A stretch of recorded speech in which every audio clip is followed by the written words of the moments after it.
Now Tom said, Ma, whenever you see a cop beating a guy, whenever a hungry newborn baby cries, wherever there is fight against the blood and hatred in the air, look for me, Ma. I'll be there. Whenever there's somebody struggling for a place to stand, for a decent job or a helping hand, whenever somebody's struggling to be free, look in their eyes, Ma. You'll see me. The Ghost of Tom Joad, Bruce Springsteen. Outside are the dogs who practice magic arts, the sexually immoral, the murderers, the idolaters, and everyone who loves and practices falsehoods. Revelations 22:15.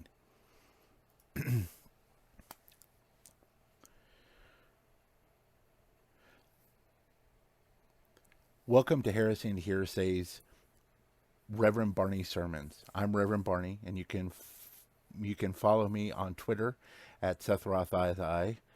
You can also follow the show on YouTube, Facebook, Twitter, and any podcast catcher. Just look for Heresy and Hearsay.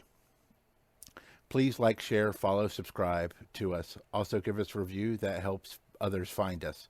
You can find my partner and better half of Heresy and Hearsay podcast, September, on Twitch and Twitter at 9 of 12. That's NINEOF12.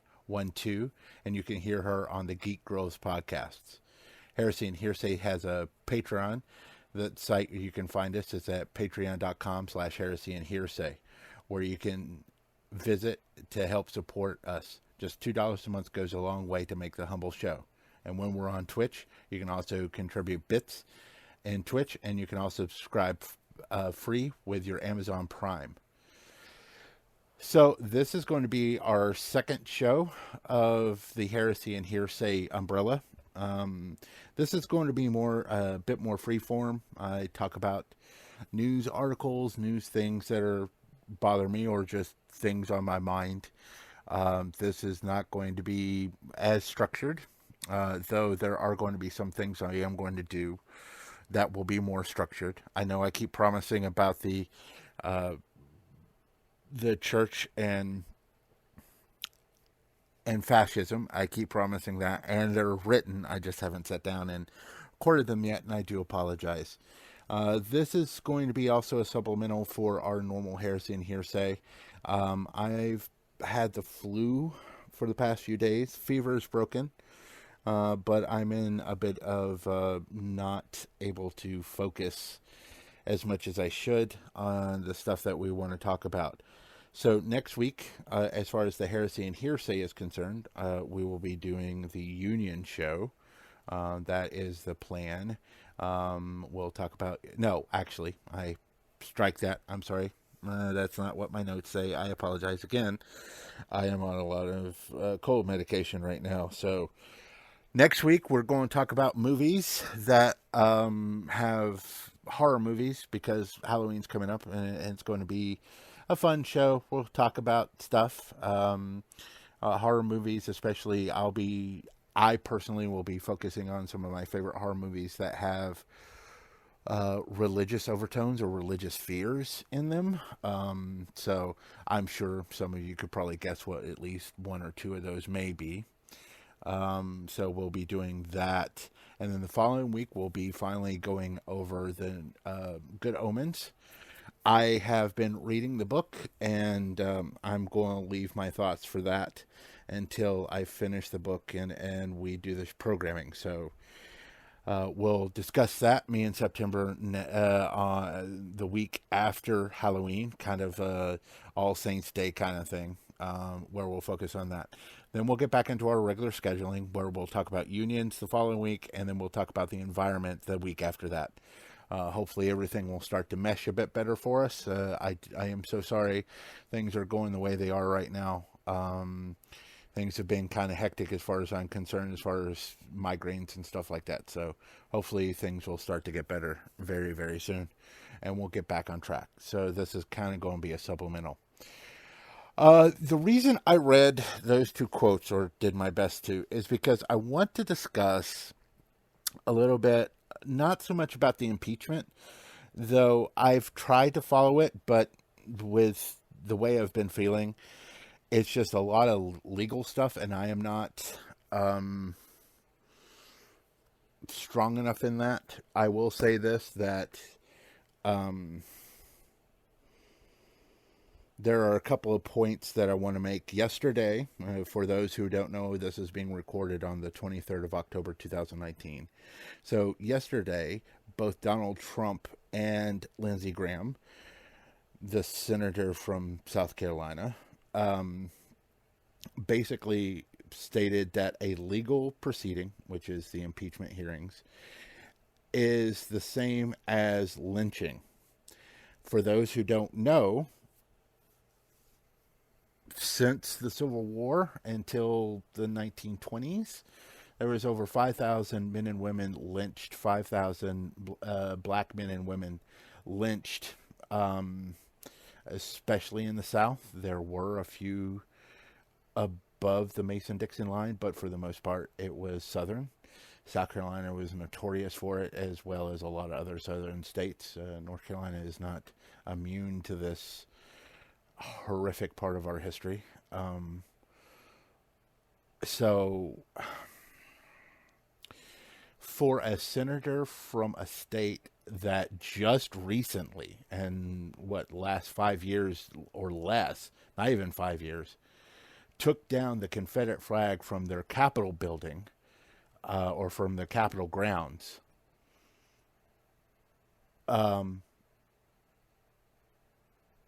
to bring up lynching, that's not a dog whistle. That's pretty much this is, this is racism, straight and simple, is what we're preaching right now. And that's disconcerting. That's horrible, especially shortly after the death of the representative who passed away, who was a civil rights leader.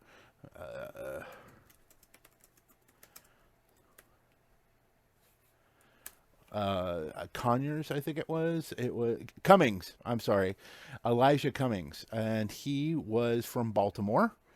And he was a civil rights, in the civil rights. He passed at 68, and really, you bring up the lynching thing a couple of days after he passed away. Yesterday was, so it was it was just after the weekend. So they thought, oh, well, a weekend's fine enough. I haven't heard if he's going to be in the rotunda. That's typically what happens for especially long-serving representatives as well as senators. I don't know, because he was so outspoken against Trump. Trump may be that kind of person that won't have him in the rotunda, which is really, really sad and really disgusting. But I don't know that for sure. So I'm looking over a couple of things here while I'm talking. But yeah, so for Lindsey Graham, who, by the way, for those people in South Carolina, or people who may listen in South Carolina or have friends who are in South Carolina, please note that Lindsey Graham is up for re-election this year. And, maybe it's time that Senator Graham went back home and stayed with his sister, and maybe he can stop self-hating. I'm sorry, that's rude, because nobody knows that for sure, but I apologize. So yes, so he is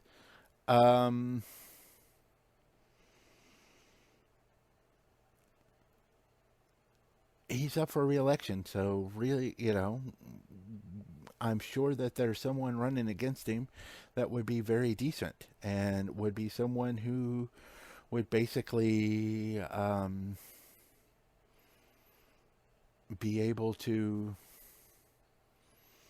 be voted out. Mitch McConnell's another one that's up, but at least he hasn't said anything about lynching. But anyways.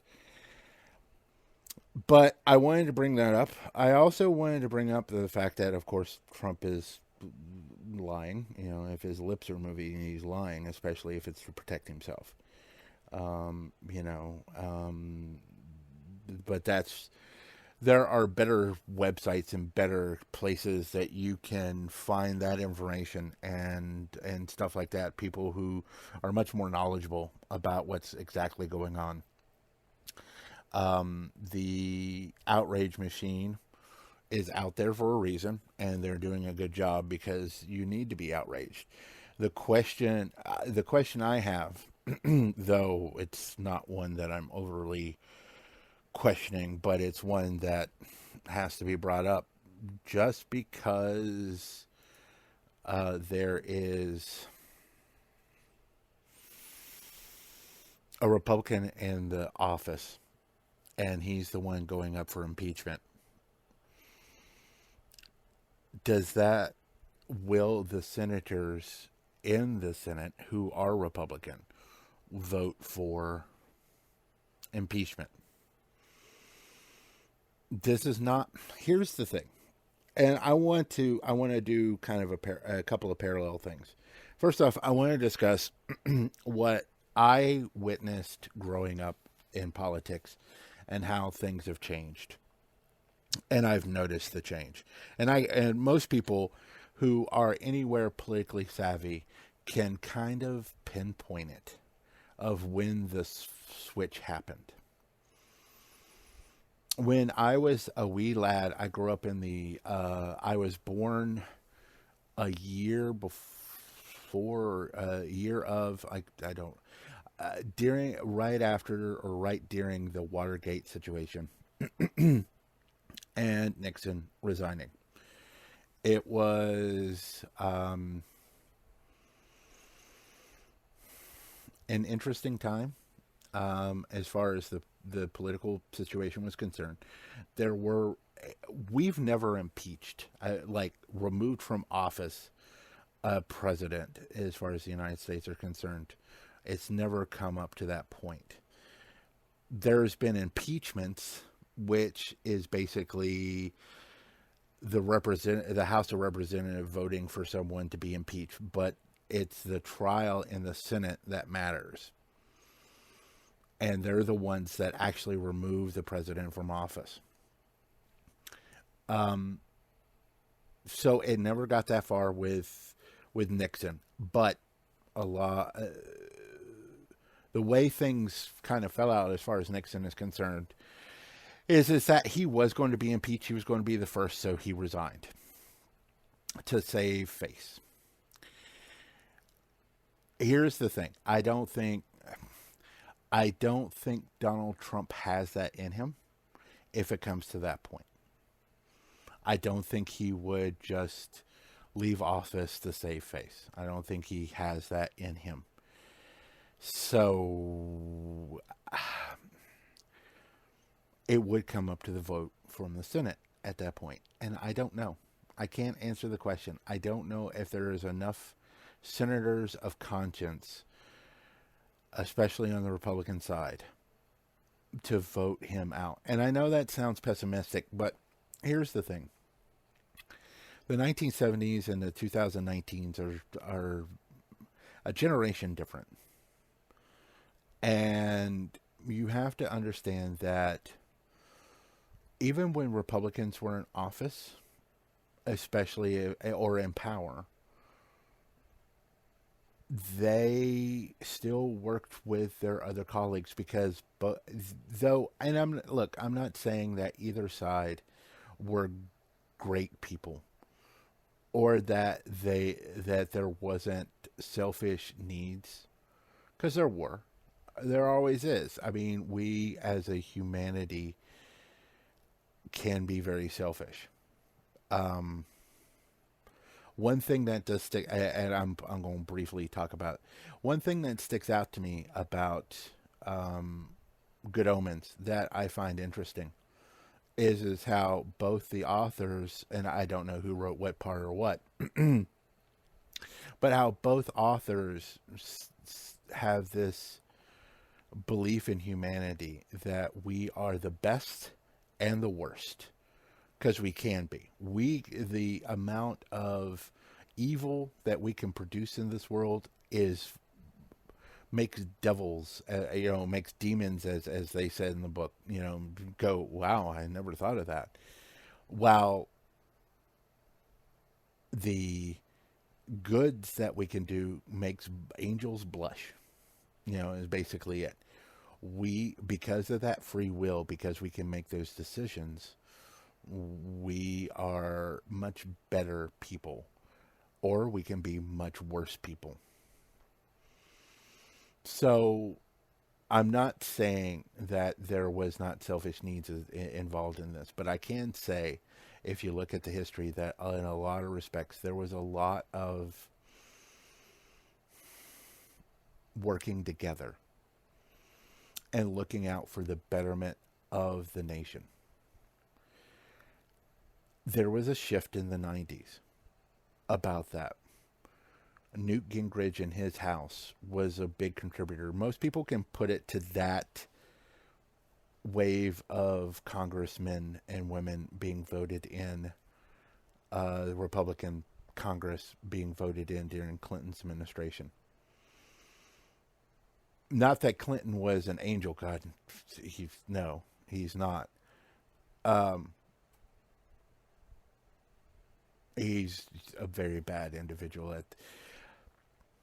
I've had to come to reconcile a couple of things about Bill Clinton, because when I was growing up, he was the first president I ever voted for. And I loved the way he spoke. I loved his swagger. I loved the way he talked. But much like a lot of other things that have come out and other things, I have had to step back and go, you know what? If this wasn't Bill Clinton, if this was, say, anybody else, would I discount what these women had said about him? And I can't say that, So, yeah, Clinton was not a good person. And I think that's another topic as far as Hillary is involved in stuff. But Clinton was not a good person. But a lot of that stuff hadn't came out. Well, some of it had. Flowers and Paula, I forget her name, and I am so sorry, had come out by that point. But for the most part, it hadn't got as systemic as we later realized until after Monica Lewinsky. But even before then, when that Congress with Newt Gingrich as the head came in, they were dead set of not working with the Democrats. Back in the day, Republicans and Democrats lived in the same neighborhoods. The representatives and senators and stuff lived in the same neighborhoods. Yes, they had homes in their individual states as well. But when it was in session, they lived in the same neighborhoods, lived in apartment complexes, whatever the case may be. They would go out to dinner together, and this is where a lot of negotiations happen. It didn't happen in the chamber. It's what's known as cloakroom politics. Basically, it happened outside of the halls of Congress. A lot of the senators would or the congressmen would get together. They'd have dinner together and stuff like that, because they were colleagues. They worked together. And you still see some of that with some of the individuals, but it's become less prevalent because Newt Gingrich told his class, and told the House especially, don't go out to dinner. I don't want to see pictures of you with Democratic senators or Democratic representatives. On the weekends, I want you to go home to your districts, which I can see that, because you need to be connected to your districts. But what he was trying to do is he was trying to sever those connections that made the country work. And that's why in the last 20 years or so, there's been a lot more gridlock. There's been a lot more not working together. Prime example that you can kind of stand back and look at was there was a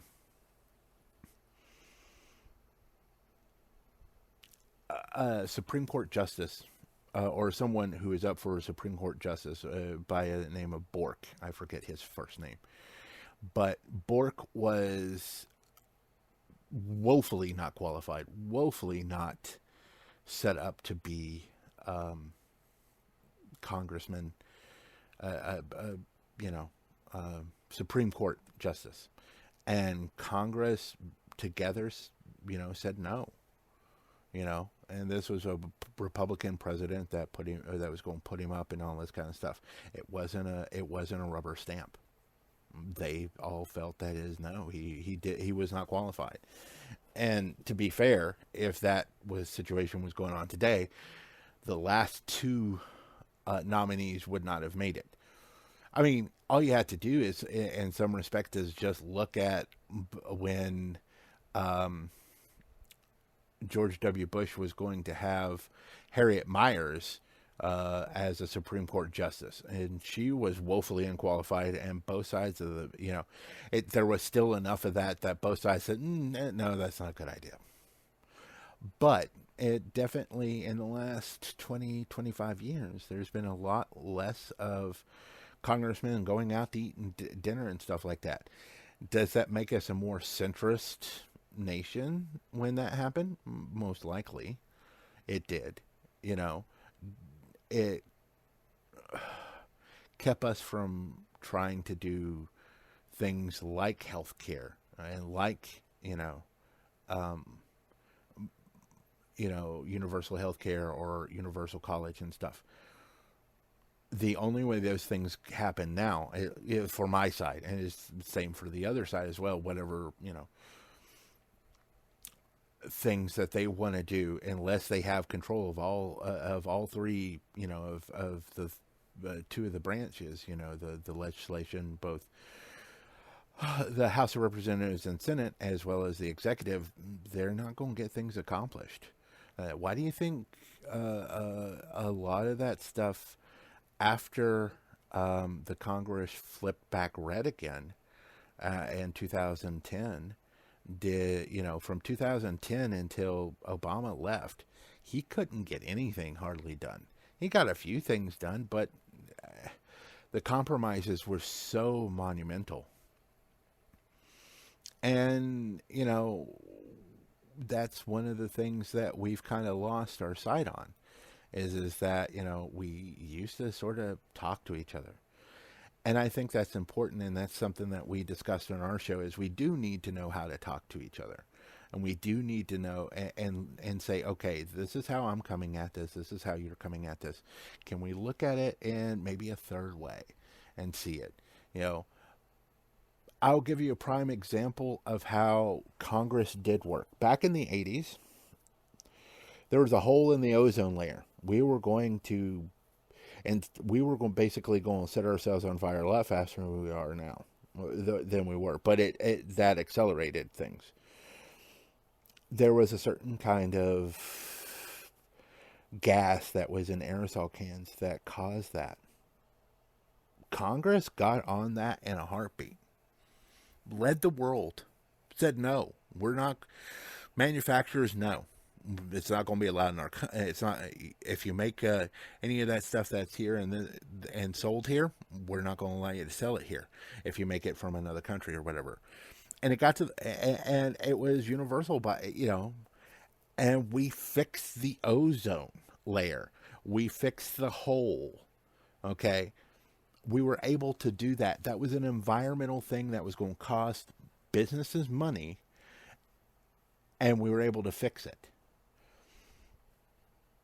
I honestly believe if we were in that time frame with this crisis, as far as the environmental crises that we're in now, I honestly believe things would have been I think things would be a lot different, because people would get together and like, look, I know that, X, Y, and Z makes a lot of money, but, if there's not a planet to spend the money, what's the point? We need to come up with something. And that's one of those things that happens. Now, are there other stories on the other side of that where tobacco got passes multiple times before. Yes, there are stories on both sides of that, of good and bad sides, of where things went through that shouldn't have went through but went through anyways, kind of thing. I am not the first. I'm not the last to say that is true. But there's something to be said for being able to talk to each other and everything. So we go, and that's where we are now. The reason I wanted to talk about parallel and a parallel path is my own both political as well as my own spiritual life. Um, I was raised in a household that was, my mother was born a Democrat and my father was born a Republican. And I know born, but raised in those households, you tend to pick up with your parents. My father would join the military. He wanted to go to Vietnam. He wanted to serve his country. He just never went, which I'm grateful for, because my mother said if he'd went, I would not be here. So, but he was very proud of his military background, and he spent time in the military.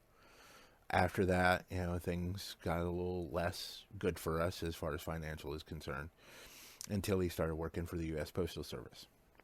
So, but during that time frame, I had been, my father was a churchgoer. My mother was not big into organized religion. She occasionally go, but for the most part, especially as I got older, she stopped going. She just didn't like organized religion. She didn't believe in organized religion. She believed that a person's soul is saved by their own uses, not by what some preacher tells you. As someone who's going to and studying theology, I can see the point. I think communities are good for building people up, and for, if there is a discrepancy or if you have a question about the scripture, I think it's good to have someone who has some knowledge of the scripture. But that, and history has borne out a lot of this, is that has been used for so many bad things. If you get preachers, or if you get popes or whatever, because they're human and they're fallible. I mean, look, I know the Catholic Church believes that the Pope is not fallible. I'm sorry, but they are, especially as Pope, even as Pope. You know, there's a lot of fallibility in a human being, and we all make mistakes, and we all are born with our own, or raised with our own prejudices. When it comes to certain things, when we hear certain things, like, I am a Protestant. That is my prejudice. I have nothing against Catholics as a whole, but as far as my own faith and everything else, I'm a Protestant. This is what I do. The reason I'm studying in the Catholic faith is twofold. One, so I can understand my brethren who the Protestants have, at least in my own experiences, have been thinking them as idolaters and stuff like that, and they're not, But the other reason is because a lot of Protestant church, not all of them, but a lot of Protestants are anti-science, and especially with the current Pope, who was a chemist, I have a little more faith, quote unquote, for those who are of that faith to be able to believe in science and be able to couple science with other things. So that's one of the reasons I'm studying with the Catholic faith, is because of the belief in science. They're still woefully behind, but one day they'll it'll all catch up.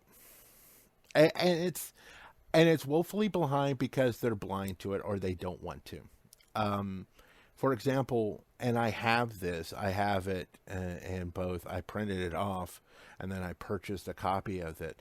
It was the treatise, or the papal letter. I forget the exact term. I apologize. I've been a bit out of it, but but it is the Pope Francis's treatise on why we should take care of the environment and the reasons why we should take care of the environment. And it's full of science, but it's also full of caring and stuff like that. So that they're, on board with. It's just unfortunately other things such as homosexuality, they're not on board with, especially gender issues. They are definitely not on board with it, even though the science is, overwhelming in that defense of gender versus sexual versus sex and the difference between the two. So that's where I'm ended up. Where I began, as I began as a Baptist, and I was raised as a Baptist. Some of my earliest memories are of churches. I remember my name. My first name is Daniel, and I remember being, like the lion, like Daniel from the lion's den, and I was like, yes, yes, of course. It's not. My mother named me Daniel because she was trying to think of a good name that went with Edward, which is my middle name. Because my father wanted my middle name to be Edward, and she didn't want to name me Charles because that was so big. As there were several Charleses in her side of the family, she was trying to match up names, and Elton John's song Daniel came on the radio, and she's like, Daniel, yeah, that works, and it has, and it's a great name, and it works really well. And also, each name, each each of my three names have 6 letters in it, so take for that what you will. But so I was just like, nah, and yeah, because I don't want to have to explain that my name came from a gay British man, because in church that's really hard to have that discussion. But at the time I didn't know he was gay. I just thought he was flamboyant. And that will bring another story a little later on. And I've already mentioned some of this in other shows, but at age 10, I accepted Jesus Christ as my Lord and Savior, because the Baptists believe that you have a calling and you are called up. I don't, I'm not sure about any other faith. I think even with Catholics, there is a calling type situation where you accept the grace. And I went through training for a while. Not to be, they do this like new Christian training kind of thing. The first schism, and I didn't understand this for a while until I was older, and my parents told me about it, is that my church, now understand I'm Baptist, that my church wanted me to, or not my church wanted my father to divorce my mother, because my mother wouldn't come to church, and she wasn't a good person for my father to be with. That bothered my father a great deal, to the point he stopped going to church. And my father was raised in the church, went to church every day, every Sunday, Sunday night, Wednesdays, that kind of stuff. So he was very prominent as far as a church person is concerned. But and I think they were even thinking about putting him as a deacon. But as being a deacon in a church, you had to be a married man, and your wife has to be active in the church, or something to that effect, or at least that particular church did. I have seen deacons be ordained that weren't married, but typically deacons, especially in the Baptist church, have to be married. So that was a big trouble for my parents, and especially my father. It kind of hurt him a good deal as far as that church is concerned, and he never found another church after that. Partly, I think it's because he worked on Sundays, but partly because he didn't want to deal with that again. Because my mother didn't believe in organized religion. That didn't make her a bad person, didn't make her a bad Christian. It just made it to where he didn't want to have to deal with all of that all the time. But, that was a bother of mine, of them. I still went. I went to Sunday school and Sunday church and everything like that. We did children's church and everything like that.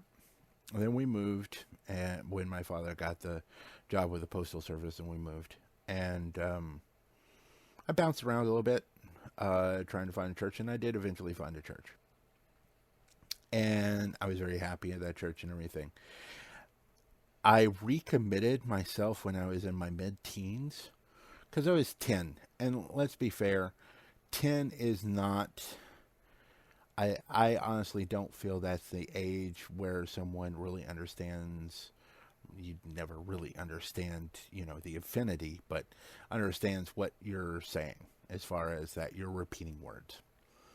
But as I got older, I understood what I was saying, and I am, and I'm very happy I recommitted my life and everything else. And I've made mistakes in my life, all throughout my life. I am not a good person. I try to be a good person. I try to be as good of a person as I possibly can. Also, during that time frame, I was not into modern music. Mm, I mainly listened to either bluegrass, which there wasn't a lot that I could hear when we moved to where I am now, and classical music. There is a radio station at a college that reaches me here that it was classical music, and that's all I listened to. I listened to classical music, a lot of classical music. My mother hated when it was opera Sunday. She really did. She hated opera, and I like opera. I wished I understood what they were saying, but I like the music, so I wasn't big into modern music for the most part.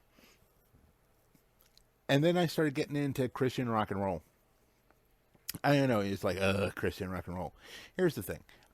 You can like it or not. I am a big fan of at least, or I was a big fan, and I still listen to some of it, of the 80s and 90s, early 90s Christian rock and roll.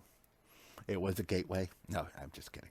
It's not a gateway, but I did, and I still have fond memories of Petra and Carmen, and yeah, that's about it. I liked White Cross also, but yeah. So it was those three, but mainly it was Petra. I still have several Petra CDs. They were the ones, and this is going. A lot of people are going to be like, "Oh, really? No." The first time I ever had heard "God Gave Rock and Roll to You" was by Petra, not by Kiss, and that's the one I always, when I hear that song, even what clicked it for me and what made me go, really, Petra's on that soundtrack, was Bill and Ted's Bogus Journey. Yeah, I know. I thought it was Petra. I didn't know who Kiss was at the time. I dressed up like Gene Simmons for Halloween when I was a little boy, but I didn't know who they were. It's just my aunt wanted me to be painted up like Gene Simmons and to get as much candy as I can. So yeah, that's what happened with that. Um, so I went to college and kind of lost myself a bit. Now, high school was I got into modern music, especially with grunge. I mean, I like got into grunge, and anybody who knows me now uh, knows that I pretty much haven't left the '90s as far as my musical tastes are concerned. It's just mostly true, but I do listen to a little modern music these days, but not as much as I still listen to the '90s and '80s. I also fell in love with the '80s when I got out of college, and the first time I didn't complete, but and started going clubbing and stuff like that. There was a club that played '80s music, and I started getting into the '80s music and stuff like that. So that's where my musical taste is. But as far as my faith is concerned, after that, I started studying other faiths, not heavily, but I started studying other faiths. I studied a little bit of Buddha, and I studied some Native American, as far as a white guy could get information at the time in the 90s kind of stuff without knowing what he was looking for.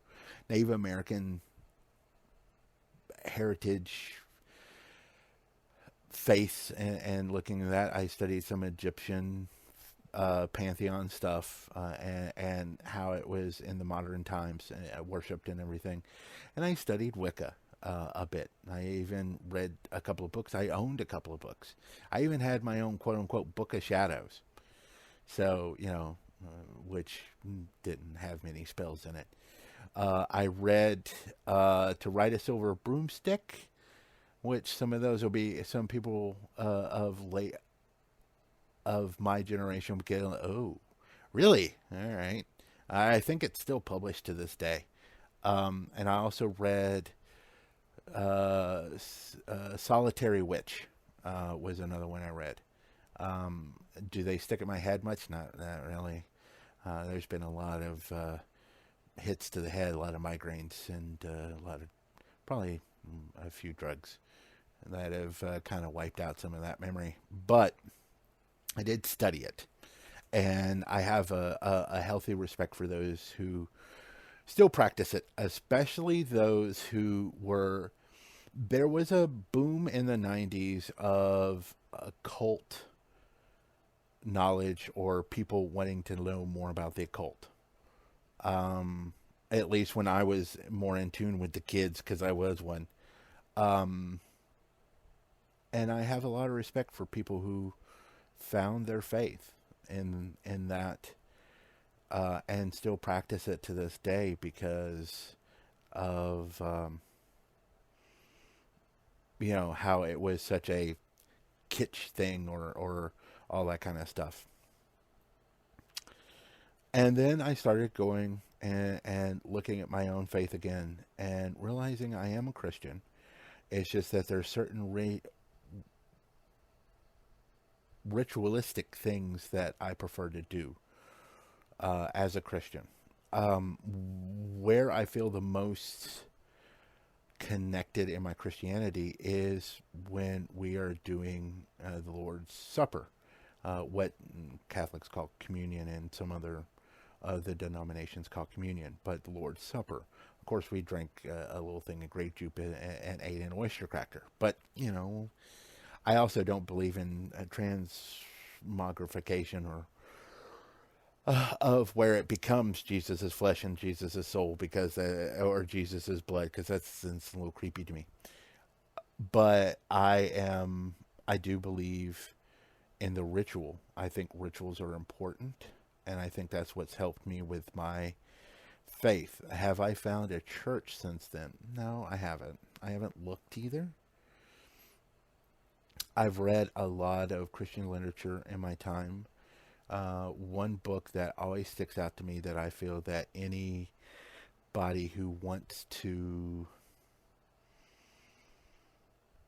say, hey, I'm not asking you to believe, but I'm asking you to read so that you can understand in the general terms, is Mere Christianity by C.S. Lewis. C.S. Lewis is, I've mentioned multiple times, he's one of the people I look up to as far as the Christianity thing is concerned. So that's what I look for, as far as my Christian belief is concerned, is that I look not to proselytize, but I look for people to understand, and me to understand their faith. I would love to be able to sit down with someone of the Muslim faith and discuss Islam with them, and learn about Islam. I would love to sit down with someone of the Jewish faith and understand better the Jewish faith. The same with Buddhist and Hindu, and and I would love to sit down with Wicca scholars and have a discussion with them. I'm not expecting any of us to change our mind at all, but what I am expecting is for us to maybe understand each other a bit better. There are a lot of people out there that see Christians as the Republican Party, and you see this is where it's all coming back together, where the parallels actually aren't parallel, but they do meet. And I shouldn't have to explain these things. I'm sorry, it's the drugs. that basically the situation is that when especially Americans or people around the world look at Christians, they look at the Christians of the Americas and go, geez, these people are backwoods, brain dead, bigots. And Christianity isn't about that, and it never has been, and it shouldn't be. So, what I wanted to do originally, when I originally started this and started Heresy and Hearsay, and what I want to continue to try to do, and this is my promise, is that as far as Heresy and Hearsay is concerned, we are going to be very focused on education and about having a dialogue, even though it's just me in September. But if, we get guests, that would be excellent. I would love to discuss other faiths and how, especially, and how they see the political scene, and how faith is being used in a political way. Our nation is supposed to be separated by church and state, but so much of it, especially in modern history, is so intertwined with faith. And it's on both sides.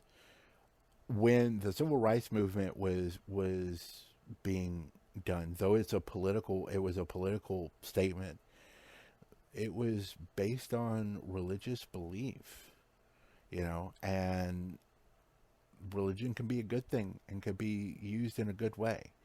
Dr. Reverend Barber is using faith to talk about legislation for the poor and helping the poor and the needy, because that's what we're supposed to do as Christians. And if we have to get our congressmen and our senators and our president involved, then that's what we need to do.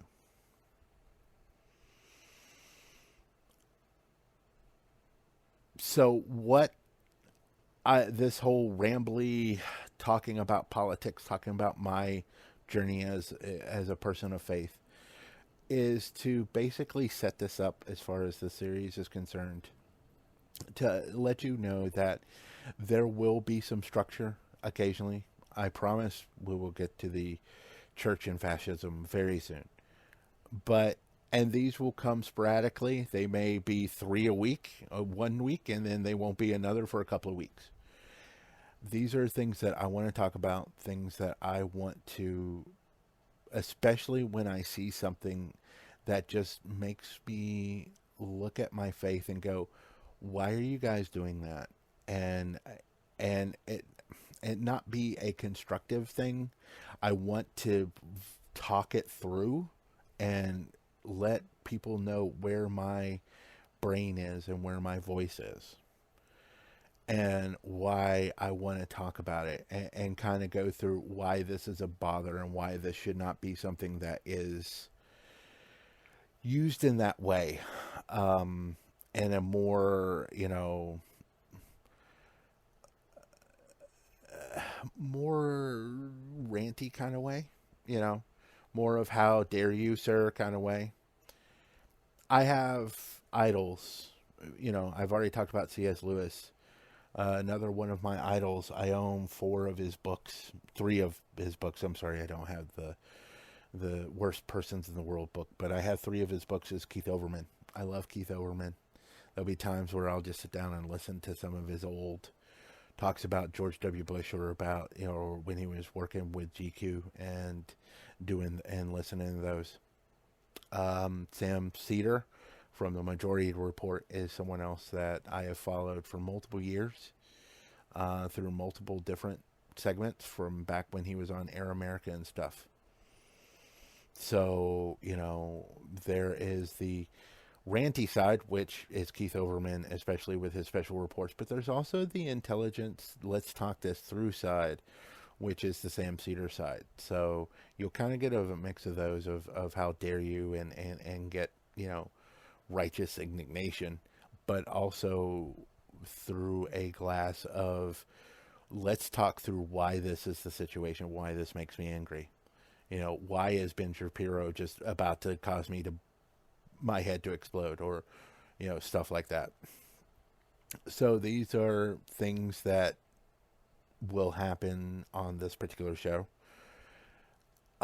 Again, there may be where I'll get an idea and want to do a kind of a more structured educational thing that is different, that is more widespread, or that is much more national um, focused versus the stuff for heresy and hearsay, which is where there will be possible action plans and stuff like that. That's one of the things that we also want to work on. There is action plans and doing stuff for as far as that's concerned. So that being said, this is the first episode. I'm sorry it's rambly. Hopefully the next one won't be so cold, medicine addled brained rambly, and it'll be much more structured, where I'll jot down a few notes and talk about something or rant about something. And they probably won't be as long as this one either. This one was a bit long because it was more introductory. I'm going to try to structure them about 45 minutes tops, between 30 and 45 minutes, so that they're a little quicker to read, listen to, especially because of the rarity of them. So for that, I do want to thank you for listening today. Again, thank you for listening to Heresy and Hearsay. I'm Reverend Barney. You can follow me on Twitter at SethRothII. You can find the show on Facebook, Twitter, YouTube, and the podcast, as well as our website. Just Google us. Don't forget our Patreon page, where $2 a month can help keep us going. You can also find September, who's my partner, on Twitch and Twitter on at 9 of 12. That's NINEOF12. And hear her on the Geek Girl podcast. I want to thank you for joining us today. Try to do one selfless act today. And to quote Crystal Method, I say this to the night. Let us not forget, there is hope. Good night.